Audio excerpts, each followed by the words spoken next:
Hello everybody, Adrian Plass here. Yes, and Bridget, hello. And this is number 105 of Sounding the Shadows, and we still haven't landed. No, we haven't. But actually, I'm quite glad we haven't landed before being able to talk about this week, because I think there's one thing the UK does do quite well, and that's the sort of crazy celebration that's been going on this week. Gold and it has coaches. been quite It's nice to see the old gold coach out, wasn't it? Yes, yeah. I think for me it was all the people. It was finally seeing people having a great time. You know, It was just, we didn't see so much of it, did we? Because while there was the Platinum Jubilee going on, we were with ACW, which is Association of Christian Writers, at their Golden Jubilee, didn't we? 50th year. 50th, yeah, their golden celebration. And then, of course, for a lot of people, it was Pentecost celebration as well. Yes. You know, so quite a weekend, really. Yeah, it was good weekend though. I mean, our weekend at ACW it was lovely to see so many people we knew and lots we didn't. Yeah, it was. And there were some very, very good speakers there, I must say. I was struck all over again. You know, as soon as you put the word Christian into anything, it sort of somehow waters things down a bit. The idea being that anybody in that organisation is only going to be writing about very specific Christian things. And actually, you cannot get further from the truth, can you, with ACW? They are Christians who write. Yeah, and they are an extraordinarily varied group of people. They are. I mean, because we know quite a lot of them. I can tell you, they're very different and very vivid. They are. Some of them. They are. Yeah. And I mean, it's everything, isn't it? From children's stories to poetry to novels to Bible treatises to all sorts of things, really. But it was a lovely reflection in a way, celebrating that, being part of encouraging people. A sort of reflection of the Queen's Jubilee, which was just one great jamboree, wasn't it? Purely coincidental. I don't think anyone realised they were going to clash. Of course they didn't. But no, there was a feeling of double celebration, really. There it was quite nice. And then Pentecost, birth of the church, you know. Yes, another little trivial little celebration. Yes, God might be saying, you know, well, can I just point out that this was rather a big party as well. Yes. Thousands of people, tongues going everywhere, and can I get a spirit in Edgeways? Yes. I think all three of those things really defined by joy. And you know, last week, Adrian, I was saying that because of all the bunting, it struck me that maybe angels put out bunting every time a sinner repented and came back, because we're told there's going to be a celebration. Yes. And a friend of ours, who's actually one of these ACW writers, wrote to us saying she says, since it was of course directly vouchsafed to me in a vision by the Holy Spirit, provides, I think that's a joke. Yes, just in case possibly people provides well, a definitive answer. I'll have a go at reading it. You know, I haven't anyway, here we go. When the angels have a party, there's excitement in the air as they gather in a great big heavenly hall. And I bet they decorate it with balloons on every chair and feather bunting strung along the wall. There must be swinging music from a cherubic big band, while seraphim sing anthems in the heights, and angels jitterbug and jive in pairs, all hand in hand with the stars and moon as giant disco lights. I'm sure that there are platters made of silver full of treats, with a pristine tablecloth spread underneath, crisps and tiny sandwiches and cherry buns and sweets, and in heaven sugar doesn't rot your teeth. And of course there is cake. It's not a party without cake, and on the cake, in icing, is a name. It's the name of an extremely special person for whose all sake the party started and the angels came. So who is it, this famous one who's made Gabriel play, for whom the archangels threw this jamboree? When I accepted God my Father and his love that day, the party held in heaven was for me. I only wish thank you very much for that. that Really, a lot of people really we nice. know who just don't believe they're special could think that. that there's a cake. There's something about cake. Yes, there is. And a name on a cake. And it's Yeah. your name because you're special on the day that you decide either to repent of a sin or to start following Jesus. There's going to be a cake. There's always a cake. Yeah, and the most exciting thing, if you strip away the unnecessary religious language, I don't mean that, I mean that people use, is that it's a real thing, I think, that suddenly you found a way to be who you should be, and there's a celebration that at last you become the you could have been, and you really are that person. Absolutely. We had some other emails, didn't we? Well, 101 keeps popping up. Obviously, that really struck a... What do you strike? Chords. A chord. Yeah. Someone said, but can we elect to keep things out too? Yeah, 101. keep things out of 101. So, here goes. Stamping in puddles, using children's playgrounds, rescuing snails, and laughter. Now, we think that laughter is a God-given gift and is reserved for humans. It should also be listed as a gift of the Spirit too. I know that joy is, but laughter is something different, don't you think? Yes, this person also has quite a lot to say about bananas. She does have a lot to say about bananas. Carry on. Your friend who hates them, first, can I admit that overripe bananas really should be banned, as should cooked ones. But here's a couple of things about them that are good. 1, they are yellow, a happy colour, always a plus. 2, they are the only fruit that smiles. 3, bananas attract butterflies. That's a good one. Yeah. But she also, this person goes on to say, sorry, I've got a bit of a cough, that this week, quite by chance, from reading a newspaper, a magazine, and an eco-type website tip, they discovered the most extraordinary thing. Are you ready for this, Adrian? Yeah, go on. Right. Male mice are scared of bananas. Okay. They are scared of bananas because they have a similar smell to female rodent urine. And this stresses the male mice out since they think they will be attacked by pregnant female mice defending against infanticide. This person says, well, would you believe it? Well, I don't know. I don't want to think of bananas having a similar smell to a female rodent urine. Awful lot of time spent investigating that. Yes. But very interesting. Thank you very much. And in 2006, a portrait based on the Queen's official Golden Jubilee photo made by weaving together different shades of dyed banana leaves was presented to her by Rwanda's President Paul Kagame. And so, I think that is the end of bananas. I think it is. I'm just thinking, I mean, I wonder if her husband is also engaged in this search for banana fans. Oh, I think they both have been. They both are. Yeah. And in the middle of this week, in our house, there was a mystery. Oh, there was. Now, the thing about mysteries is there are some mysteries that are common to almost everybody that are not really mysteries. So, and this is one of them, right? We could not find the TV controller that we wanted to use. Now, here is how it goes normally. As you all know, you look down the cracks behind the cushions. You look in the kitchen where it shouldn't be. You look in the next room where it shouldn't be.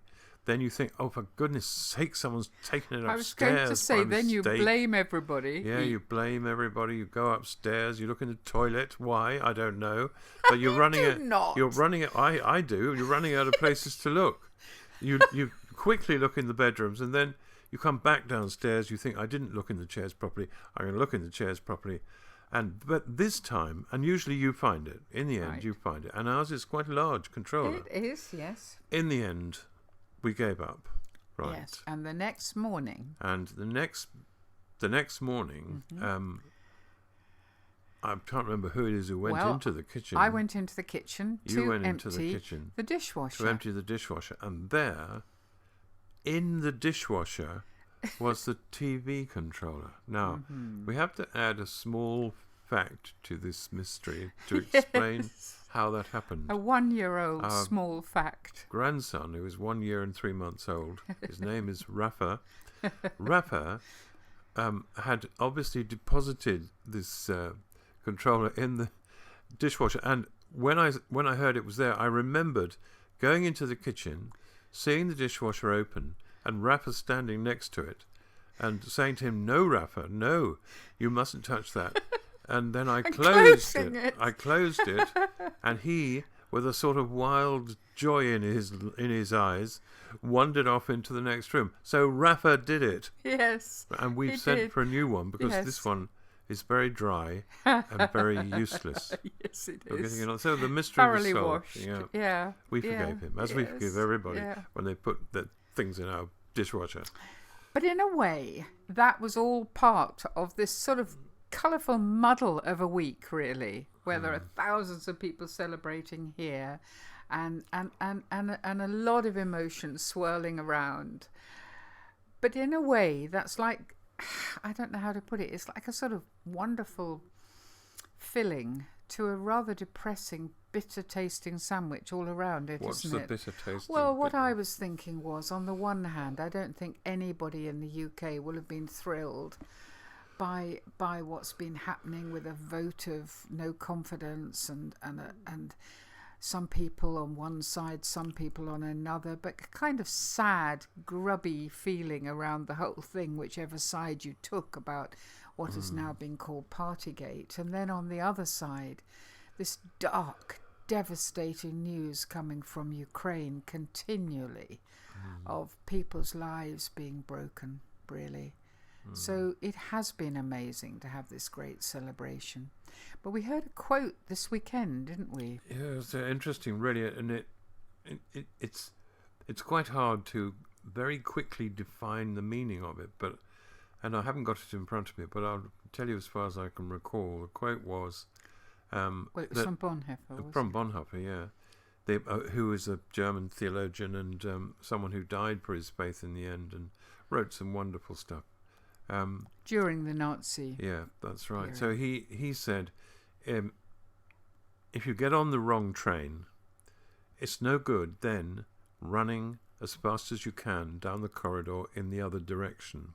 If you think about that, I suppose that means that if you decide to be part of something that you know is wrong, once you're on it and in it, it's almost impossible to reverse direction.